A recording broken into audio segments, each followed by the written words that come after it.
건강한 교회의 특징이 무엇일까요? 여러분, 어떤 것이 건강한 교회라고 생각됩니까? 첫 번째는요, 단순한 교회입니다. 말씀이 말하는 대로 움직이는 교회, 말씀이 말하는 대로 일하는 교회, 말씀이 말하는 분위기대로 자발적이고 능동적으로 움직이는 단순한 교회입니다. 어떤 교회가 건강한 교회일까요? 두 번째, 재생산이 이루어지는 교회입니다.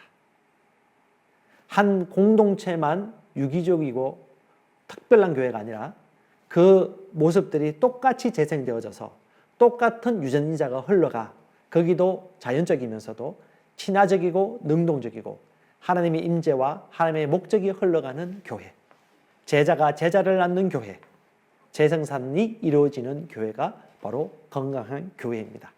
그래서 건강한 교회는 훌륭한 리더가 많이 배가하는 교회가 건강한 교회입니다. 세 번째 건강한 교회는 관계 중심적인 교회입니다. 하나님이 주신 사명을 감당해야 될 업무는 주어져 있지만 이 일 동안 서로 사랑하는 관계 위에서 이루어지는 것입니다. 하나님은 하나님을 사랑하고 서로를 사랑하도록 우리를 불러주셨습니다. 행복은 관계에 있습니다. 관계 중심적인 교회를 통하여 하나님의 임재와 하나님의 능력은 흘러갑니다.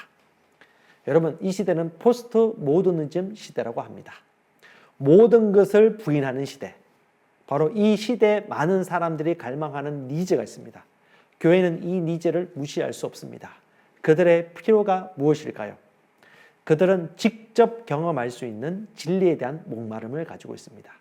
그들은 지식으로만 들려지는 기독교 예수의 능력이 아니라 실제 삶에서 경험되어지는 하나님의 기적과 표적과 능력과 임재를 만나기를 갈망합니다. 그래서 내 개인적이고 실제적인 진리를 경험하고 싶어 하는 것이죠. 바로 이를 위해 필요한 것이 바로 하나님의 말씀이 소그룹 속에서 역사하는 바로 LTG 소그룹 모임입니다. 이들은 갈망합니다. 일보다는 관계를 갈망합니다. 과업보다는 관계 우선의 삶을 사는 자들입니다. 이들은 탁월함보다는 진실함을 원합니다. 위선을 지극히 멸시하고 증오합니다. 그들은 진정성이 있는 사람들의 말에 귀를 기울입니다. 진정성 있는 콘텐츠에 열광합니다. 진실성 있는 솔직한 얘기에 반응합니다. 이들은 교회가 솔직하기를 원합니다. 솔직한 모임에 만나기를 원합니다. 솔직한 사람들과 대화하기를 원합니다. 고리타분하기보다는 솔직한 진정성을 가지고 나오는 사람들과 관계 맺기를 원하는 것입니다. 이들은 논리보다 체험을 중시합니다. 그들은 경험해야 됩니다. 짜릿해야 됩니다. 하나님을 만나야 됩니다. 그래서 우리는 그들에게 성령 받고 방언 말하도록 돕는 것입니다. 그래서 그들에게 우리는 사랑이 말이 아니라 행함이라는 것들을 우리의 삶을 통해서 드러내는 것입니다. 해답보다 신비를 그들은 원합니다. 영적 경험과 영적 체험을 원합니다. 그들은 획일적인 것보다도 다양한 것을 인정받기를 원합니다. 다양한 형태, 다양한 모양으로 각자의 필요가 체험받기를 원합니다. 그래서 우리 요한일서 1장 1절 말씀처럼 하나님의 말씀은 눈으로 보고 귀로 듣고 손으로 만짐받은 말씀입니다. 말씀은 살아있습니다. 이 하나님의 말씀이 살아있다는 것을 어떻게 경험하도록 할까요? 바로 하나님의 말씀을 같이 읽고 같이 고백하고 같이 기도하고 같이 울고 웃을 수 있는 바로 소그룹 LTG 모임을 통해서 연결되는 것입니다. 여러분, 변화된 우리의 삶이 복음입니다. 사람의 삶은 무엇을 통해 변화될까요? 바로 하나님의 말씀입니다. 사도행전 20장 32절에 사도 바울이 예루살렘에 가기 전에 교회 지도자들을 모아놓고 애정 어린 눈빛과 마음과 감정을 실어서 건면하고 있습니다. 나는 이제 하나님과 그의 은혜로운 말씀에 여러분을 맡깁니다. 하나님의 말씀은 여러분을 든든히 세울 수 있고 거룩하게 된 모든 사람들 가운데 여러분으로 하여금 유업을 차지할 수 있게 할 수 있습니다. 여러분, 말씀이 사람을 세우고 말씀이 하나님이 주신 유업을 의식하고 발휘하도록 돕습니다. 사도행전 17장 11절에 베레아 사람들은 하나님의 말씀을 들을 때 그냥 그렇게 맞지 하고 흘려 듣지 않았습니다. 그들은 그 말씀이 진짜 그러한 것인지를 분석하고 연구하고 확신 안에 거했습니다. 그래서 그들은 날마다 성경이 그러한 것인가 알아보려고 조사하고 신문하고 검토했습니다. 여러분, 하나님의 말씀을 조사하고 분석하고 검토할 수 있는 그런 기회를 사람들에게 주어야 됩니다. 자연 만물을 통해서 하나님의 영적 법칙을 알아차릴 수 있습니다. 여러분, 옥토 같은 밭에 언제 싹이 날까요? 바로 씨앗을 심을 때에, 씨앗이 심겨졌을 때에 싹이 나기 시작합니다.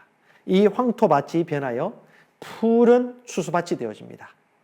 이 씨앗이 아주 좋은 밭을 만나면 열매되지 맺을 수밖에 없습니다. 농부의 심정이 똑같습니다.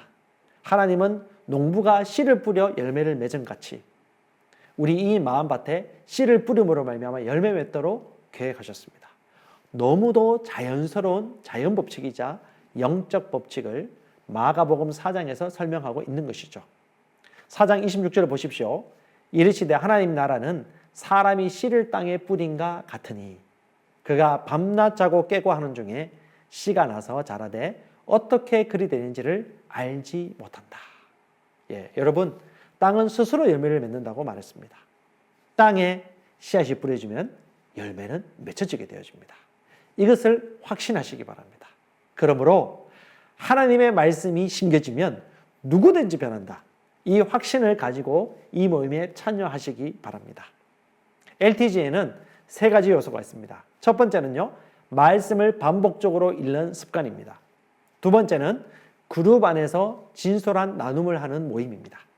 세 번째는 영혼들을 위한 중보 기도입니다. 이 3가지 기둥이 매주마다 이루어집니다. 첫 번째, 그러기 위해서 여러분 사람을 발견하여 소그룹 모임을 형성해야 합니다. 누가복음 5장 31절에는 건강한 자에게는 의사가 쓸데없고 병든 자에게라야 쓸데있다고 말했습니다. 어떤 사람이 이런 모임에 적합한 사람일까요? 예수님을 갈망하고 예수님이 절대적으로 필요한 사람입니다. 하나님의 말씀을 사모하는 자원하는 사람입니다. 함께 이 비전을 꿈꾸는 사람입니다. 이런 사람들을 모으십시오. 이런 사람들을 불러일으키십시오. 그리고 소그룹 모임을 시작하는 것입니다. 가장 첫 번째 해야 될 것은 그들의 마음밭에 하나님의 말씀의 씨앗을 심는 것입니다. 그래서 일주일 동안 매주 최소한 20장에서 30장 성경을 같이 읽는 것입니다. 동일한 본문을 펼쳐서 같이 읽는 것입니다. 그리고 매일 주 5일 동안 할 수 있도록 도와줍니다. 매주 동안 읽는데 일주일 마무리하고 난 다음에 만났을 때에 점검했을 때 한 명이라도 읽지 않은 사람이 있다면 다시 읽을 수 있도록 권면하고 또 똑같은 부분을 다시 읽습니다. 그렇기 때문에 거룩한 부담감이 있습니다. 여러분, PPT를 한번 보시기 바랍니다. 성경을 읽을 때 이들은 자신이 그날 분량을 다 읽었습니다 라고 표현을 하면 이 딸기를 올리기도 합니다. 그리고 때로는요, 딸기를 잘 올렸다고 따봉, 짱이라고 서로 추임새를 넣어서 도와주기도 하고요. 때로는 아멘 하면서 격려하고 응원하기도 합니다. 또 어떤 셀에서는요, 자기가 읽었던 본문 중에 가장 마음에 와닿고 의미가 있었던 성경 구절을 캡처해서 올리기도 합니다. 연쇄 반응으로 또 다른 사람들이 같이 올리기도 합니다.